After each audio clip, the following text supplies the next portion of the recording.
Boa tarde, meus irmãos.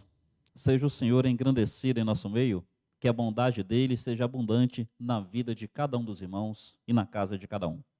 Quero convidá-los ao estudo da palavra nessa tarde, e o tema do estudo é Aprendendo do Milagre Sanduíche. Já ouviu essa expressão? Aprendendo do Milagre Sanduíche. O que eu quero dizer? Tem um milagre na Bíblia que algumas pessoas estudando fizeram essa colocação. É um milagre sanduíche. Por qual razão? Porque no que está acontecendo a situação, entre o início da narrativa e o final, tem um outro milagre no meio. Por isso que é chamado de milagre sanduíche. É aquela situação onde Jairo, o chefe de uma sinagoga, ele vai pedir para que Jesus vá à sua casa, porque a sua filhinha está doente, está à beira da morte. Aí Jesus está acompanhando Jairo. No que ele está acompanhando Jairo, a narrativa fala que tinha uma mulher que estava com fluxo de sangue há 12 anos. E no que Jesus está indo à casa de Jairo, qual é o foco daquele momento? Que Jesus cure a filha de Jairo. Aí, nesse intercurso, a mulher com fluxo de sangue toca em Jesus Cristo e é curada. Jesus Cristo para saber o que aconteceu, pergunta quem foi que tocou. Aí vem a mulher e explica tudo o que aconteceu. É quando Jesus fala, vai, a tua fé te salvou. Então alguém chega para dizer que a filha de Jairo morreu. E Jesus ressuscita a filha de Jairo. Percebeu o porquê de ser chamado milagre sanduíche? Porque entre o início da narrativa e o final da narrativa, tem um outro milagre no meio dele. Aí é só uma colocação, talvez interessante, talvez leve a chamar a atenção. Agora, mais importante, quais são as lições que a gente pode tirar desse milagre? Entre as muitas lições, eu queria considerar na perspectiva de Jairo. Como é que Jairo, ele busca Jesus Cristo? Como é que Jairo desfruta desse milagre de Cristo? Meus irmãos, meus amigos, todos nós passamos por situações angustiantes, por situações aflitivas, por situações que nos são adversárias. E aqui em Jairo, a gente aprende alguns princípios que foram honrados por Jesus Cristo. Alguns princípios que foram honrados por Deus. Como é que nós devemos buscar a Jesus Cristo no meio das nossas adversidades, das nossas angústias, das nossas aflições? Leamos então a passagem. Marcos, capítulo 5, começa dizendo assim, a partir do verso 21. Marcos 5, verso 21. Passando Jesus outra vez num barco para o outro lado, ajuntou-se a ele uma grande multidão, e ele estava junto do mar. Eis que chegou um dos principais da sinagoga, por nome de Jairo, e vendo, prostrou-se aos seus pés. Meus irmãos, em primeiro lugar, no meio das suas angústias, no meio das suas adversidades, no meio das suas aflições, você precisa entender a necessidade de procurar a pessoa certa. Precisa entender a necessidade de procurar a única pessoa que realmente faz a diferença. E essa pessoa é Jesus Cristo. Em primeiro lugar, isso. Ele era chefe da sinagoga, Jairo. Ele era uma pessoa importante e influente. Ele poderia recorrer a diversos outros. Mas ele entendia que a única pessoa que realmente poderia fazer diferença é Jesus Cristo. Veja, humanamente, tem pessoas que podem me ajudar em situações menores. Então, algumas questões, eu posso procurar um médico, um advogado, um juiz. Mas eu preciso entender que o maior de todos os problemas, e eu preciso entender que tem problemas que eu só posso recorrer a Jesus Cristo. Em primeiro lugar, entenda a necessidade de ir à pessoa certa. E a pessoa certa é Jesus Cristo. Mas observe que no final do versículo 22, diz que ele prostrou-se aos seus pés. Não só procurar a pessoa certa, mas procurar com a atitude certa. Ele está indo a Jesus Cristo e é um momento público. Se você observar o contexto, vai dizer que uma multidão os apertava. Olha o verso 24. Foi com ele, seguiam uma grande multidão que o apertava. Quer dizer, Jairo, ele se ajoelha diante de Cristo publicamente. E o texto fala que ele é o chefe da sinagoga. Ele é uma pessoa influente, ele é uma pessoa importante, é uma pessoa de destaque. E diante de todos, essa pessoa influente se ajoelha diante de Cristo, reconhecendo que, ainda que ele parecesse importante aos olhos dos homens, Jesus Cristo é maior e deve ser valorizado diante de todos. Deve ser honrado diante de todos. Meu irmão, procure a pessoa certa e procure com a atitude certa. Humilhe-se. Saia do seu salto, saia do seu status, saia do seu pedestal. A sinagoga era onde estavam os religiosos. E lembrem que muitos dos religiosos da época eram antagônicos a Jesus Cristo. Eram resistentes e reticentes a Jesus Cristo. Então é possível que na sinagoga de Jairo tivesse fariseus, tivesse escribas, que dissesse assim: olha, a gente precisa ficar um pouco pé atrás com Jesus Cristo, porque outros fariseus e outros escribas também ficam. Jairo não está nem aí pelo que as pessoas vão falar. Jairo entende uma aflição, uma angústia, uma adversidade. Ele precisa da solução. Ele sabe que só Jesus Cristo poderia resolver. Então ele vai à pessoa certa, e ele vai com a atitude certa, ele se prostra, ele se humilha diante de todos. Meus irmãos, a gente precisa se prostrar diante de Jesus Cristo, nos humilhar, sair do nosso pedestal, e isso diante de todos. O problema da gente é orgulho. O problema da gente é não querer dar o braço a torcer. O problema da gente é não querer se quebrantar. A gente se preocupa com o que os outros vão dizer, a gente se preocupa com o que os outros vão achar.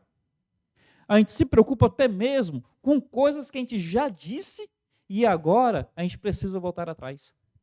Talvez Jairo, como chefe da sinagoga, ali talvez houvesse muitos fariseus, muitos escribas, e talvez naquelas conversas de corredor, ou naquelas conversas públicas, onde as pessoas questionavam Jesus, talvez o próprio Jairo já tivesse feito parte dos questionamentos. Talvez o próprio Jairo já tivesse levantado as suas críticas no passado. Não é verdade, meus irmãos? A gente, às vezes, faz um mau comentário sobre o pastor, sobre a igreja, sobre isso ou sobre aquilo, sobre a fé cristã. E aí, quando a gente está precisando, quando a gente percebe que aquilo que a gente criticou é o que pode ser a nossa solução, o nosso problema, às vezes a gente não quer dar o braço a torcer, a gente não quer reconhecer. A gente não quer chegar ali e se humilhar, porque a gente fica preocupado o que os outros vão dizer, diante do que eles já me viram falar, o que os outros vão dizer. Precisamos ir à pessoa certa. E precisamos ir com a atitude certa, a atitude de humildade. Se ajoelhar diante de Jesus Cristo. Reconhecer que Ele é maior. Talvez algo que eu tivesse feito contra a fé, contra o pastor, contra a igreja, contra um irmão, olha, eu preciso admitir publicamente que eu não estava tão certo como eu achava, que o outro não estava tão errado como eu dizia. Precisa ter essa humildade. Deus que não faz acepção de pessoas. Deus que não faz acepção de pessoas, é dito dele assim, que ele resiste ao soberbo, mas ele dá graça ao humilde. Parece que a Bíblia está me ensinando que Deus não faz acepção de pessoas, mas ele faz acepção de atitudes. Não acepção de pessoas, mas acepção de atitudes. Ele resiste ao soberbo, mas ele dá graça ao humilde. Talvez Jairo antes fosse soberbo, não sei, mas agora ele é humilde. E Jesus Cristo vai dar graça a Jairo devido à sua humildade. Primeiro, vá à pessoa certa. Segundo, vá com a atitude certa. Terceiro, observe o verso 23. Rogava-lhe muito, dizendo: minha filha está à morte. Rogo-te que venhas e lhe imponhas as mãos para que sare e viva. Olha a expressão, rogava-lhe muito. Marcos, na sua narrativa, ele apresenta Jesus como servo sofredor. E Jesus, como servo, mostra ele sempre em prontidão. Tanto é que usa-se muito a expressão imediatamente, logo, assim, mostrando que Jesus estava sempre pronto. E aqui nós percebemos que da parte de Jairo havia também um senso de urgência. Rogava-lhe muito. Meus irmãos, tentem imaginar a situação. A filha de Jairo está lá na casa dele, enferma. E ele fica sabendo que Jesus está vindo de barco. Ele fica na praia, angustiado, ansioso, apreensivo para que Jesus chegue logo, porque a filha está enferma. Ele não sabe quanto tempo mais que a filha tem de vida. Quando Jesus ele desce do barco, Jairo se ajoelha e Jairo roga-lhe com intensidade, com um senso de urgência. Jairo fala: por favor, vem logo para minha casa. Vem logo, porque a minha filha está perto de morrer. Vem, porque eu não sei quanto tempo mais que a minha filha tem de vida. Meu irmão, como é que a gente deve buscar Jesus? Senso de urgência. Não é assim, Senhor, quando tiver um bom momento. Não, a gente pede na vontade dele. Mas a gente fala igual o salmista: apressa-te, Senhor, apressa-te. Meu irmão, senso de urgência. Às vezes, as nossas orações parecem que não tem urgência nenhuma. Às vezes, a nossa busca pelo Senhor parece que não tem urgência nenhuma. A gente não tem urgência pela restauração do nosso casamento. A gente não tem urgência pela salvação dos nossos filhos. A gente não tem urgência o agir de Deus na nossa vida. A gente não tem urgência pela libertação do pecado. Meu irmão, precisa ter urgência diante do Senhor. Precisa desejar intensamente. Deus, apressa-te. A Bíblia vai nos levar a considerar algumas orações, e essas orações precisam mostrar nosso senso de urgência. Por exemplo, venha a nós o teu reino. Não é uma oração que a gente faz assim, venha a nós o teu reino, mas qualquer momento que vier, não, Senhor, vem logo o teu reino. Quando Apocalipse diz assim, Maranata, não é só que é bom que Jesus venha, é assim, Senhor, vem logo. Ora, vem logo, Senhor Jesus. Senso de urgência. Urgência para que o agir de Deus seja logo percebido na minha vida. Meus irmãos, procurar a pessoa certa, com a atitude certa e com o senso certo. Um senso de urgência. Meus irmãos, nós precisamos buscar mais isso do Senhor, buscar mais isso de nós. Não é depois, não é empurrar com a barriga. Às vezes, a gente reclama com o descrente que o descrente deixa a sua entrega de vida a Cristo para depois. O descrente está sem senso de urgência. Mas às vezes acontece conosco também. A gente não tem um senso de urgência na nossa busca pelo Senhor. Uma quarta lição. Acontece então aquilo que a gente está chamando de sanduíche. O verso 24 fala, foi com ele, segundo uma grande multidão.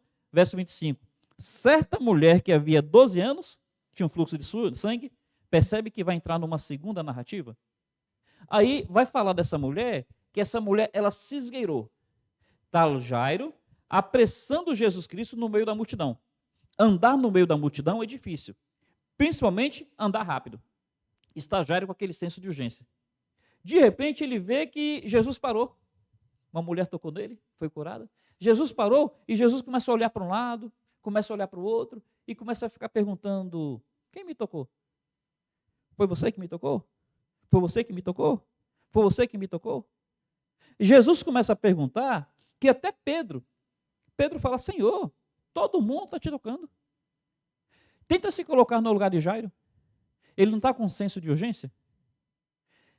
Eu sou ansioso. Eu conheço meu coração, eu sou ansioso. Eu acho que eu, no lugar de Jairo, eu ficaria, Senhor, por favor, deixa isso para lá, depois a gente vê isso. Vamos logo, Senhor, por favor. E aí, então, uma mulher aparece. Uma mulher aparece e fala, fui eu. E aí, essa mulher vai contar o que aconteceu com ela. Essa mulher vai contar assim, olha, Senhor, eu te toquei, porque eu tenho um fluxo de sangue que já tem 12 anos. E os irmãos sabem que quando a pessoa vai contar uma história de si, às vezes ela é um pouco detalhista, sem misoginia. Mas as mulheres, elas são mais detalhistas ainda do que os homens. Então tenta se colocar no lugar de Jairo. Ele está vendo ali a mulher, primeiro Jesus parando, Jesus perguntando quem o tocou. Jairo está vendo isso daí. E o senso de urgência, porque a filha está perto de morrer.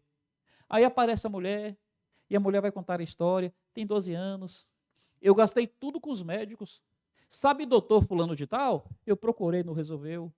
Sabe aquele outro doutor? Eu procurei também.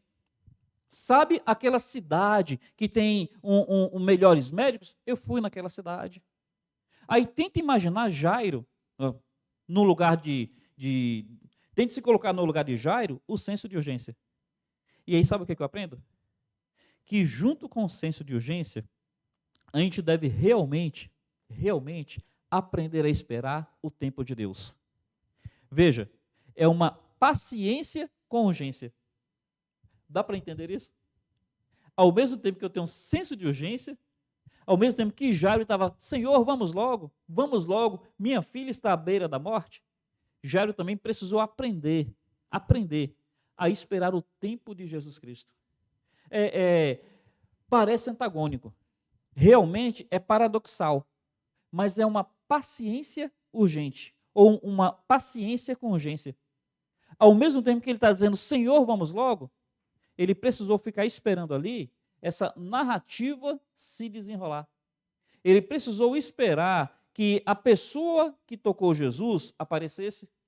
Ele precisou esperar que essa pessoa contasse a sua história.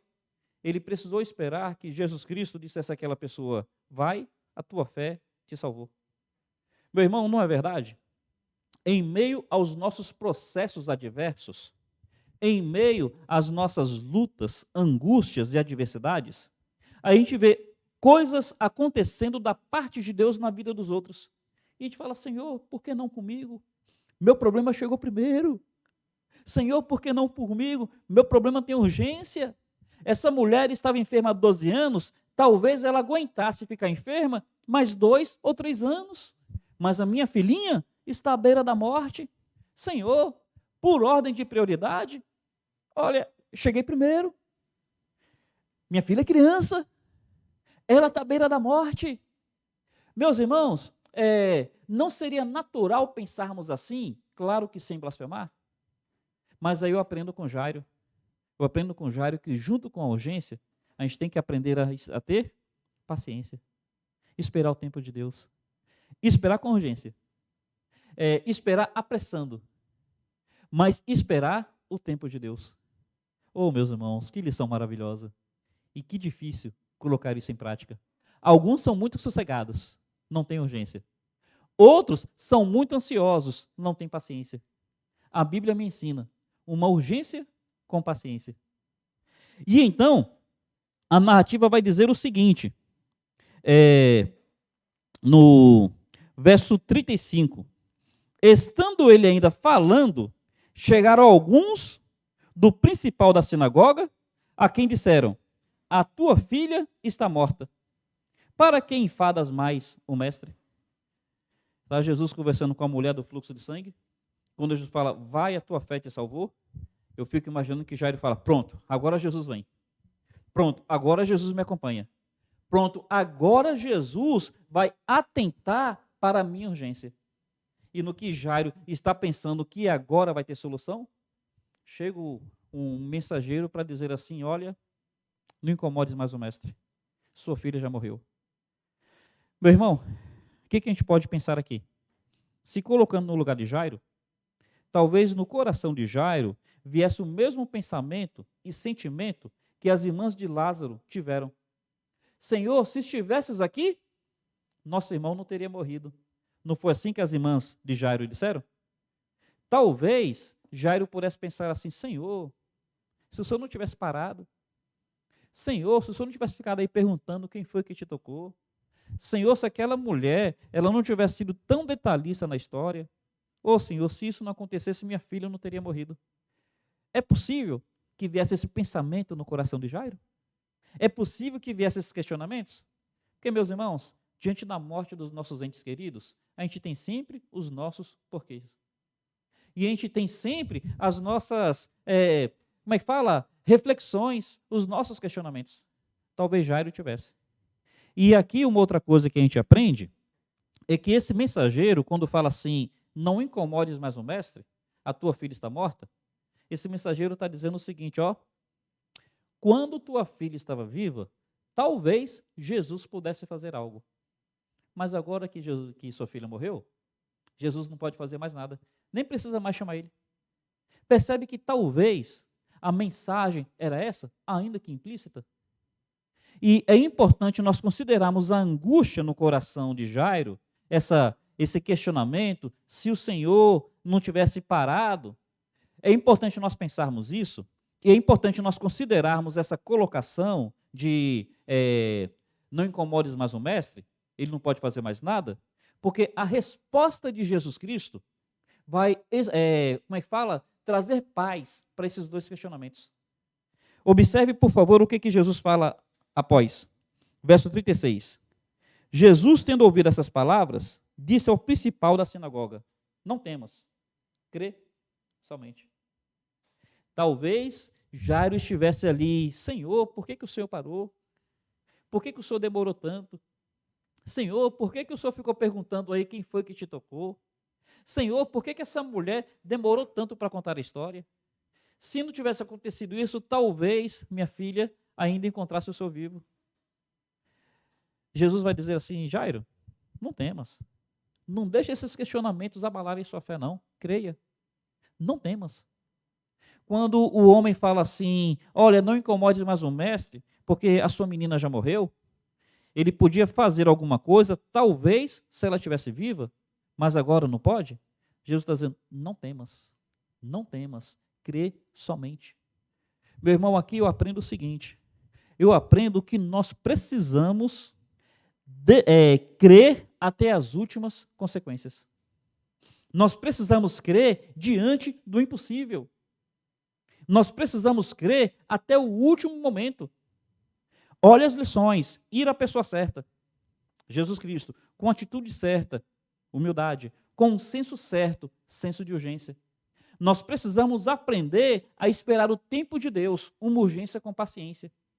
Mas aqui eu aprendo que a gente deve também desenvolver isso, o desafio de crer até as últimas consequências. Eu tenho vários questionamentos: por que o Senhor não foi antes? Por que o Senhor parou? Por que o Senhor ficou perguntando isso ou perguntando aquilo? Eu posso ter vários questionamentos, mas no meio dos questionamentos, creia somente. Creia até as últimas consequências. As pessoas podem chegar até mim com palavras desanimadoras. As pessoas podem chegar até mim com palavras desmotivadoras. As pessoas podem chegar até mim dizendo: olha, não tem mais jeito. Talvez Jesus pudesse fazer algo enquanto ela estava viva. Agora, não tem mais nada que possa ser feito. Não incomodes mais o mestre. As pessoas podem chegar a mim de qualquer forma. E o que Jesus fala? Não temas, crê somente. Meu irmão, se desafia a crer até as últimas consequências. Porque você está crendo na pessoa certa, Jesus Cristo. Você está crendo com a atitude certa, humildade. Você está com um senso de urgência e você deve desenvolver paciência. Meu irmão, vá além na sua fé. Ainda que tenha questionamentos que você não consiga responder, creia. Ainda que as pessoas tenham decretos contrários, creia. Não deixe que o medo, não deixe que as dúvidas, não deixe que o receio enfraqueça a sua fé. Pelo contrário, vença o medo. Vença o receio. Vença os questionamentos a partir da fé. Não temas, crê somente. E aqui então, quero mostrar para todos a última lição que eu consigo extrair desse texto para esse momento nosso. No versículo 39, diz assim: entrando eles, disse-lhes, por que vos alvoroçais e chorais? A menina não está morta, mas dorme. Se você observar o verso 38, diz que havia muito choro. Todo mundo chorando: poxa, a menina morreu. Aí está a mãe da menina chorando, estão talvez as tias chorando. Se tivesse irmãos da menina, estavam chorando, todo mundo chorando. E naquela época, eles contratavam um grupo de mulheres chamadas de carpideiras. Eram mulheres contratadas para chorarem em velório, uma coisa da cultura. Aí está todo mundo chorando. Jesus olha para todo mundo, olha para o corpo da menina, e Jesus fala: por que esse alvoroço? Não precisa disso tudo, não. A menina não está morta, ela só dorme. Meus irmãos, essa é a última lição. Veja bem, nós precisamos aprender a olhar os problemas não a partir dos nossos olhos. não a partir dos olhos da derrota, não a partir dos olhos das carpideiras, não a partir dos olhos daqueles que estão angustiados. Nós precisamos aprender a olhar o problema a partir dos olhos de Cristo. E não é que Cristo esteja minimizando o problema. Não é que Jesus Cristo esteja dizendo que a morte é algo simples. Jesus está ali para dizer é que, por maior que seja o problema, Jesus supera o problema. Olhar a partir dos olhos de Jesus. Quando Jesus fala, a menina não está morta, ela só dorme, não é que Jesus esteja minimizando o problema, é que Jesus está dizendo que Ele é maior que o problema. Olhar com os olhos de Jesus. Meus irmãos, a morte para Cristo é como se fosse apenas um sono. Ele tem capacidade de despertar quem está morto. A morte para Cristo é algo completamente vencido, completamente superado. A morte para Jesus Cristo nunca foi o problema e a gente precisa aprender a enxergar o problema a partir dos olhos de Cristo. As tuas dívidas para Jesus não é um problema. A tua enfermidade para Jesus não é um problema. O desgaste do seu casamento para Jesus não é um problema. Deixa eu me explicar melhor. É um problema, mas é um problema superável. É um problema vencido. É um problema solúvel. Para nós, não é. A gente chora, a gente se angustia, a gente se desespera. Mas se a gente olhar a partir dos olhos de Cristo, a gente se consola, a gente se anima, a gente realmente se enche de esperança, porque Jesus Cristo, Ele vence a morte. A menina não dorme, não está morta, ela só dorme. Jesus não está minimizando. Jesus está dizendo que, ainda que o problema seja grande, Ele é maior, Ele consegue vencer. E aí então, o que o texto diz? Verso 40. Riam-se dele. Porém ele, tendo-os feito sair, tomou consigo o pai e a mãe da menina e os que com ele estavam e entrou onde a menina estava. Me veio à mente essa lição agora, por isso que eu falei que era a última, mas me veio à mente essa agora. Percebe que as pessoas que riam dele, ele fez com que essas pessoas saíssem? Uma aplicação. Aqueles que te desanimam na fé, aqueles que querem enfraquecer a sua confiança em Deus, olha, esses têm que sair. Não fica deixando perto de você pessoas que vão abalar seu casamento, que vão abalar a sua firmeza espiritual. Não, esses daí que não querem crer, eles têm que sair. Fica você e Jesus Cristo. Fica você e aqueles que podem fortalecer a sua fé em Cristo. Verso 41. Tomando a mão da menina, disse-lhe, Talita cumi, ou Talita cumi, que traduzido é, menina, a ti te digo, levanta-te. E logo a menina se levantou e andava, pois já tinha 12 anos e assombraram-se com grande espanto. Verso 43, mandou-lhe expressamente que a ninguém o soubesse e disse que lhe dessem de comer. Meus irmãos, o que a gente vê? Jesus Cristo superando completamente o problema. Esse milagre de sanduíche, cheio de lições espirituais. E nessa tarde eu quis considerar essas lições na perspectiva de Jairo. Diante das suas angústias, diante das suas aflições, diante das suas adversidades, vá à pessoa certa. A pessoa certa é sempre Jesus Cristo. Primeiramente Jesus Cristo. E na maior parte das vezes, unicamente Jesus Cristo. Quando eu falo a maior parte das vezes, é que às vezes Jesus vai te mandar ir para o médico. Jesus vai te mandar ir para alguém humano que possa te atender a partir de Jesus Cristo. Mas quando o problema é espiritual, é só Jesus, a pessoa certa. Vá com a atitude certa, humildade. Vá com senso de urgência. E na sua urgência, desenvolva também paciência. Disponha-se a crer até as últimas consequências. E aprenda a olhar o problema a partir dos olhos de Jesus Cristo. Que essa palavra enriqueça seu coração e te abençoe. Louvado seja o nome do Senhor. Um carinhoso abraço.